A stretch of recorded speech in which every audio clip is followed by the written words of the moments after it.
Well guys, in my movie watching, I checked out an app that is new to me. It's called Tubi TV. This is a completely free movie watching service, like Hulu, like Netflix. I guess in some ways it's like how Hulu used to be. But I like how they actually have a tab on there that says not on Netflix. That's a nice dig. I also appreciate the fact that you don't even have to sign up for an account. You know, it just seemed like I jumped in, started watching stuff. At least on my phone, I didn't get any ads for a while, but then I started to notice there were ads. And if you watch on the browser, between scenes, you're going to get like these little jump cuts where they tried to put some ads and they kind of wigged out and thought, nah, later. But then at like certain acts of the movie, you're actually going to get paused for a couple seconds of ads. It's not the worst, but at least the movies are unedited, and therefore I can review them. And with that in mind, I watched Suspiria from 1977. This is from Dario Argento. This is a movie I was kind of looking forward to seeing. It wasn't on other platforms. I actually downloaded this app because it had this film. So, this is the last movie shot in Technicolor before they like close down their lab or something here, and so it's got this real vibrant color type thing going, almost like the original Star Trek series. So there's definitely some times where color becomes a dominant theme in the visuals. Anyways, we have this girl who's moved to, is it Freiburg or Freiburg? Shit. I took German, I should know how to say this. Germany, okay? She's going to this famous dance academy. American girl, shit. Was it Susie Bannon?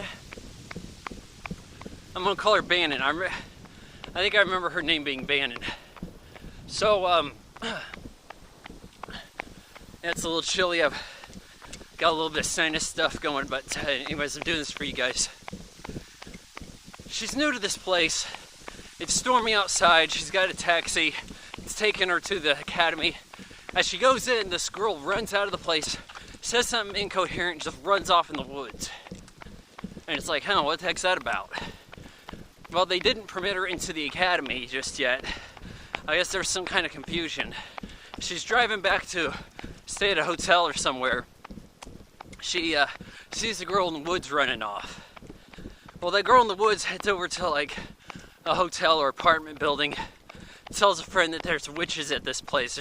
Well, that there's something bad or whatever, there's evil. And then something comes and kills her. Doesn't just kill her, it kills her like A+ style. Like there's like this hand and shit, and it's knocking her around. It chokes her out and like pushes her through the stained glass roof on the surface of well, it's in the interior, I think, but I don't know, it's weird. She falls through it, then gets choked out, like hung by some cable, and the glass and the bracket holding it hit her friend, so both of them, it was pretty awesome. You know, when you have a horror movie that's going to be kind of far-fetched, you start out with an A+ killing like this, that gets my attention. So, Bannon heads back to the academy and learns that there's some gal had died. Police are investigating, and she said, oh hey, I saw her, yeah, she ran out of here last night, whatever. For some reason, and this doesn't entirely make sense to me, they said like her room isn't ready yet. I guess that she was going to end up staying at the place in the room where the girl who ran off was in. But didn't they have room for Bannon before she showed up? I don't know. She was admitted. Anyways, they said, hey, we're going to set you up with a place downtown. Stay with this third-year student, Olga. She's like, okay, I'm game with that. It's only $50 a week. All right, whatever. Honestly, I can't afford $50 a week, and it's 2018. So that tells you how I'm doing. Shit. So anyhow, she's hanging out with Olga, and this is never outright explained in the movie, but I'm going to go ahead and tell you this. Yeah, there's spoilers all across this.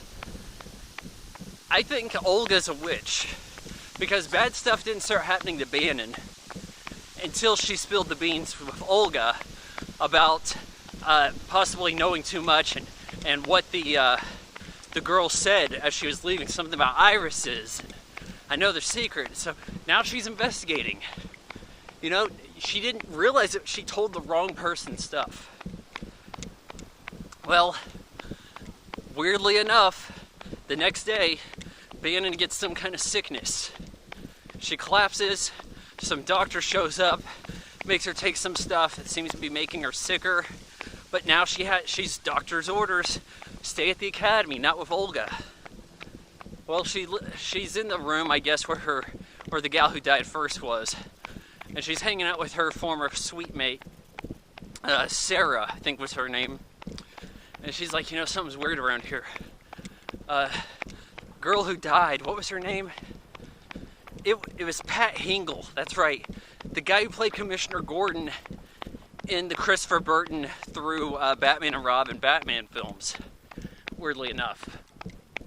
Yeah, so I kept thinking that every time they mentioned Pat Hingle. So, I think wasn't he Porkins? I think he was in Star Wars. Anyways, there's, her and Sarah kind of investigating this stuff, but more weird things are going on. There's some maggots that fall from the sky. There's some food stored above that had gone bad, got all these maggots in it, and they had to like shut down the girls' dorms for a bit, and then everybody had to sleep in this like auditorium. And Sarah says, "Hey, there's this weird sound. Somebody's snoring behind us." That's like the head directress, or whatever they call her, the head director of the place. You never met her, but you know, she's a very weird person. And it's real creepy. There's a score by a goblin. I think they're credited here as the Goblins. I guess they're a frequent collaborator of Dario Argento. I've heard them in many of the directed by and produced films of his that I've reviewed for this channel. And it's a prog rock, a lot of drum, amping up everything. I think you guys would like the score at least. But what happens next? They have this situation where Susie's trying to Sarah is trying to wake Bannon up later on because, oh shit, well, the guy who plays piano is blind, and he has this helper dog. Now there's this real butch lady who's like the drill instructor at this academy. She has this nephew who she says was bit by this dog, and they need to fire this guy, and they have a big yelling match. He's like, "That's impossible, my dog never bite anybody." Well, they get some revenge on his ass. Like, he was out enjoying some music, walks back home at night, and then all of a sudden, like, maybe a bat flies by or something possessed going on. Something possesses the dog and attacks him, bites him in the jugular, takes him out. Now, you may say it as a little comical, and I kind of did, the manner in which the dog bite occurs, because in the close-up, it's very much a puppet type thing. Nah. And dogs don't just bite and then sit still. There's a little bit more animation to it. What they should have done was have the puppet bite and go, shake around a bit, like as fast as they could. Maybe even do something with the frame rate to make it look more violent. That's my suggestion, but what do I know? I'm a guy in Kansas. Anyways, this guy's taken out. You know, more and more freaky stuff's happening. Sarah kind of wants to investigate, but Bannon's falling asleep at night. And then the bad shit's coming for her. She starts to get chased. Lights are coming on. She tries to lock some rooms. Everything goes blue. There's a lot of things going red in places. It's pretty gnarly work with the strong colors. It's almost black and white at times, save for the colors, so it's kind of monochromatic. She ends up climbing through this room that has a bunch of what looked like barbed wire, or just bales of wire spun around. It's kind of weird. Gets caught up in there, and then this hand comes out and slashes her throat. So it's like rip Sarah, right? Well, now Bannon's alone. You know, Sarah's missing. They don't know what happened. That's the story. She doesn't really know what to suspect or anything, but she starts to recall what the Pat Hingle had said. Stuff about the irises. Thinks about it some more. Their secret. 3 irises. Turn the blue one. She had heard these footsteps at night that then disappear. Someone was going through a secret passageway. She finds the secret passageway because there's these irises drawn on the wall, and the blue one's the key, or is it the doorknob in this case? She turns it, passageway opens up, goes in, sees like the head dance instructor lady talking about how they need to kill the new American girl. They got to get rid of her. She kind of freaks out, tries to leave the area. This big, tall, quiet guy comes after her. I'm trying to remember what she did to him, or what have you. It's not too important. She comes across that weird, freaky, sleeping snore again, and she finds out that it's the lead witch. She had met with some investigators earlier to talk about witch stuff that was being brought up in conversation with Sarah, and how the girl, I don't remember which girl, I think it was Pat Hingle, had talked to this investigator and was being treated by her or whatever. And he kind of brought another guy in and told her about witches and things. Didn't say anything about how to kill them or nothing. You know, they didn't really go into that much detail. But she comes across the witch, what was her name? Helena Marcus, I think. Someone call her Helena, and maybe that was it.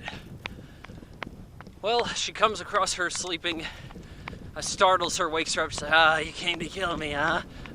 Go, like, disappears. And then she's like, now you're gonna meet death. Like, reanimates the corpse of Sarah. Has her coming at her like some kind of zombie. But Bannon looks in the direction of the bed and sees this light reflect off of it. And she's holding this knife, stabs lead witch in the neck, and then shit goes down, stuff starts exploding, and there's a lot of kids over here. Jesus. Place is going down.